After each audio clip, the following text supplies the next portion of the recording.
welcome to the Tabletop Games blog topic discussion.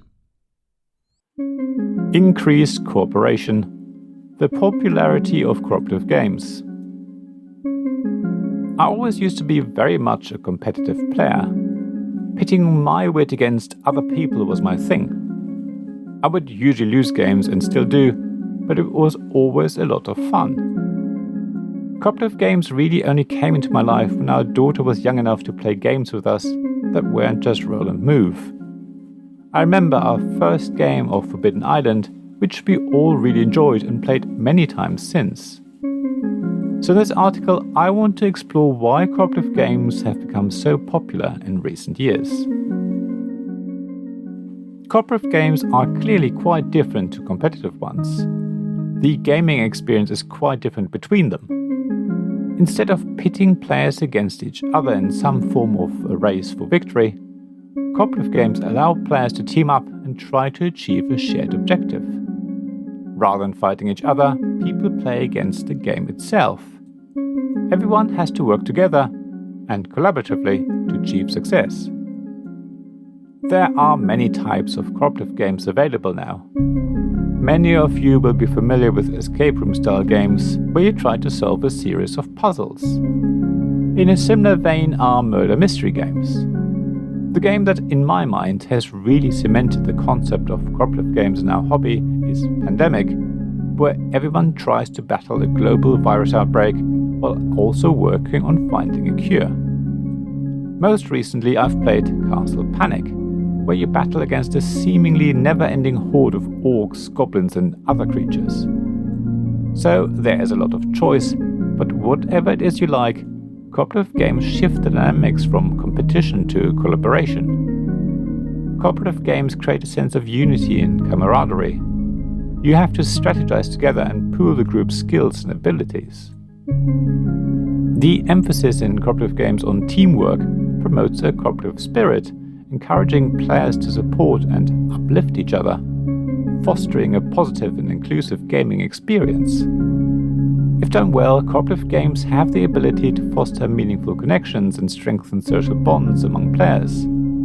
Unlike competitive games, where winning is all that matters, and sometimes people end up being lost in their own thoughts, cooperative games prioritize communication, cooperation, and shared decision-making. A great cooperative game encourages players to actively listen to one another and collaborate on finding solutions. Cooperative games work in similar ways to party games. They allow everyone around the table to get a better understanding of each other's strengths, weaknesses, and general character. As a group, you will become closer. The shared victories and defeats experienced throughout the game build a sense of shared history and camaraderie. Cooperative games can also promote inclusivity and accessibility. The collaborative nature of these games encourages everyone to actively participate, regardless of their skill level or gaming experience. Everyone contributes their strength, and as a team, everyone can help each other. Cooperative games can also nurture a sense of agency and empowerment. Each player has a vital role to play in the team's success. Their contributions are valued and recognized, which fosters a sense of ownership and agency.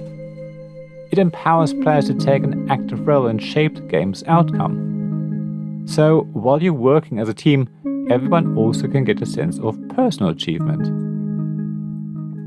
At the same time, there is always the risk of one player taking over a cooperative game. It's in the nature of these games to give everyone a voice, but at the same time, it's also very easy for one person to overrule everyone else.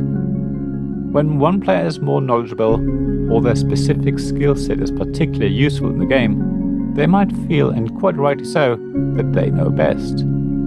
The rest of the group may willingly defer most of the decision-making to them. At this point, the cooperative game becomes a solo game. Some cooperative games try to prevent this by limiting the publicly available information, limiting the types and amount of communication possible, overloading players with information or large decision spaces so that they have no choice but to focus on their turn only, or by some other means.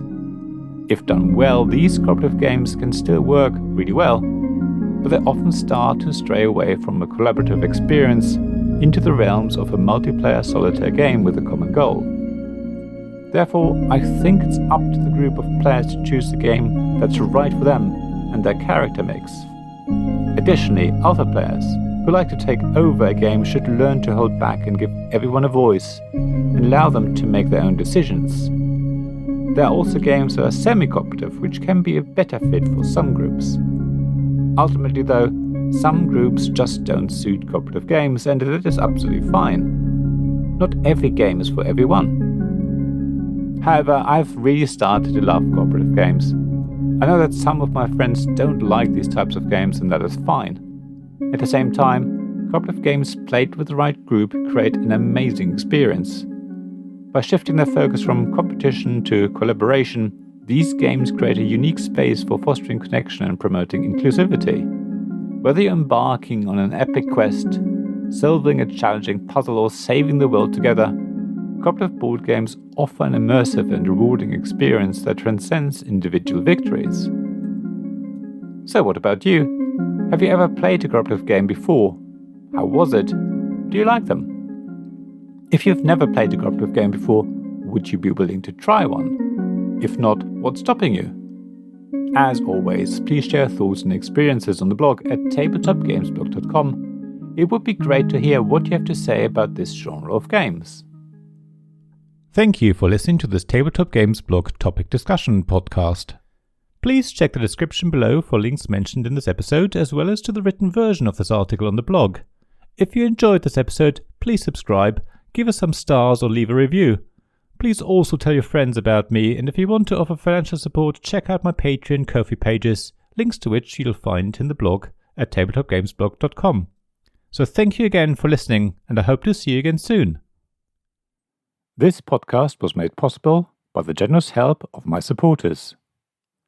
Royal Patron Sean Newman, Magic Champion John Risley, Castle Guards David Miller and James Naylor, Dice Masters Alex Bardi, Paul Grogan and Robin Kay, and Shining Lights Jacob Davis, Gavin Jones, Sarah Reed and Richard Simpson.